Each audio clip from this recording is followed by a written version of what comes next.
Merhaba arkadaşlar, yepyeni haberlerle karşınızdayız.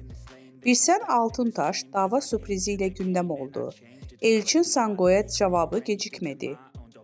Birsen Altuntaş ile Elçin Sango arasında gelirim. Dizi sektöründe yaşanan tekelleşme iddiaları hakkında yaptığı açıklamalarıyla gündeme gelen Birsen Altuntaş, Elçin Sango'ya dava açtı.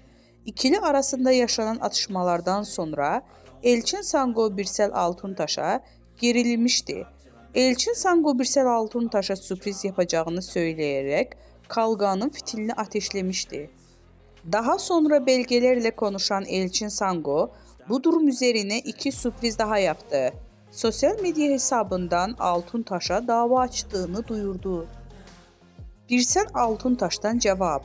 Ünlü oyuncu Elçin Sango dün sana iki sürpriz daha var diyerek Altuntaş'a dava açtığını ilan etmişti.